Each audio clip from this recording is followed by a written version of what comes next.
ये आकाशवाणी गोरखपुर है। अब आप सुषमा श्रीवास्तव से क्षेत्रीय समाचार सुनिए। प्रदेश में विधानसभा चुनाव के तीसरे चरण के मतदान के लिए प्रचार आज शाम समाप्त हो गया।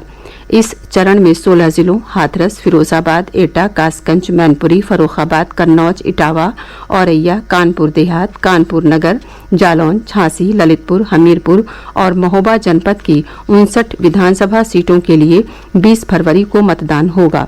इस चरण में 2 करोड़ 15 लाख से अधिक मतदाता विभिन्न पार्टियों के उम्मीदवारों के राजनीतिक भाग्य का फैसला करेंगे। तीसरे चरण के प्रमुख उम्मीदवारों में शामिल हैं समाजवादी पार्टी के अध्यक्ष अखिलेश यादव, केंद्रीय मंत्री एसपी सिंह बघेल, प्रगतिशील समाजवादी पार्टी के अध्यक्ष शिवपाल सिंह यादव, राज्य के औद्योगिक विकास मंत्री सतीश महाना, पूर्व मंत्री रामवीर उपाध्याय, पूर्व सांसद राकेश सचान और पूर्व आईपीएस अधिकारी असीम अरुण। विधानसभा चुनाव के लिए प्रचार अभियान जोरों पर है। सभी राजनीतिक दलों के प्रमुख नेता और स्टार प्रचारक जनसभाएं कर मतदाताओं को आकर्षित करने का प्रयास कर रहे हैं। भाजपा के वरिष्ठ नेता और रक्षा मंत्री राजनाथ सिंह ने आज लखनऊ के सरोजनी नगर विधानसभा क्षेत्र में पार्टी प्रत्याशी के समर्थन में प्रचार किया। उन्होंने कहा कि उत्तर प्रदेश का विकास केवल भाजपा सरकार में ही हो सकता है। श्री राजनाथ सिंह ने कहा कि मुख्यमंत्री योगी आदित्यनाथ ने प्रदेश में कानून व्यवस्था को मजबूत किया है और अपराधियों के खिलाफ कड़ी कार्रवाई की है। भाजपा के राष्ट्रीय अध्यक्ष जगत प्रकाश नड्डा ने आज अयोध्या के मिल्कीपुर विधानसभा क्षेत्र में जनसभा को संबोधित किया। उन्होंने कहा कि पहले 2 चरण के मतदान के बाद समाजवादी पार्टी को पता चल गया है कि वो चुनाव हार रही है, इसीलिए उन्हें अपने नेता मुलायम सिंह यादव को प्रचार के लिए बुलाना पड़ा।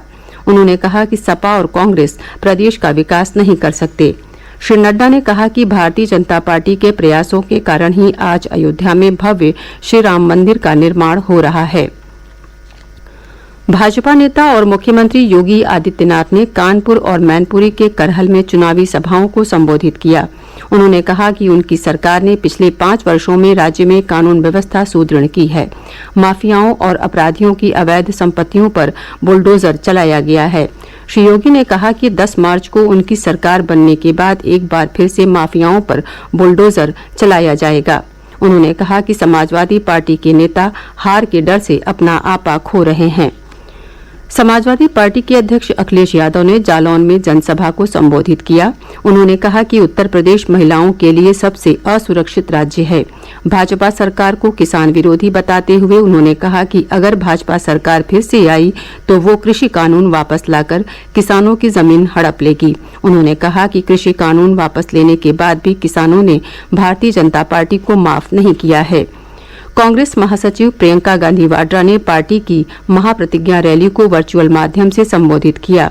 उन्होंने कहा कि भाजपा सरकार सरकारी उपक्रमों को निजी उद्योगपतियों को बेच रही है। उन्होंने कहा कि भाजपा सरकार में महंगाई और बेरोजगारी चरम पर है। उन्होंने कहा कि उत्तर प्रदेश में 12 लाख सरकारी पद खाली पड़े हैं। विधानसभा चुनाव के 7वें और अंतिम चरण के लिए नामांकन पत्रों की आज जांच की गई। इस चरण के लिए कुल 848 नामांकन दाखिल किए गए हैं। नाम वापस लेने की अंतिम तारीख 21 फरवरी है।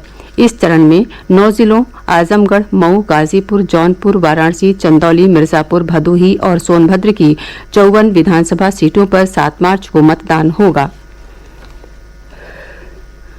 कुशीनगर जिले में एक दिन पूर्व शादी की रस्म के दौरान कुएं का स्लैब टूटने से हुए हादसे में लापरवाही बरतने वाले अधिकारियों और कर्मचारियों के खिलाफ स्वास्थ्य विभाग ने कड़ी कार्रवाई की है। ग्रामीणों का आरोप था कि दुर्घटना के बाद समय से एम्बुलेंस नहीं भेजी गई। स्वास्थ्य विभाग की जांच में ये आरोप सही पाए गए, जिसके बाद मुख्य चिकित्साधिकारी डॉक्टर सुरेश पटारिया ने नेबुआ नौरंगिया के सामुदायिक स्वास्थ्य केंद्र के प्रभारी को पद से हटाते हुए वहां तैनात फार्मासिस्ट को निलंबित कर दिया है। इसके अलावा 2 एम्बुलेंस चालकों को बर्खास्त कर दिया गया है और 2 को देर से पहुंचने के आरोप में नेबुआ नौरंगिया सीएचसी से हटा दिया गया है। उधर दुर्घटना में मृत सभी 13 बच्चियों और महिलाओं के परिजनों के बैंक खाते में कल ही जिला प्रशासन की ओर से 4-4 लाख रुपए की आर्थिक सहायता भेज दी गई है।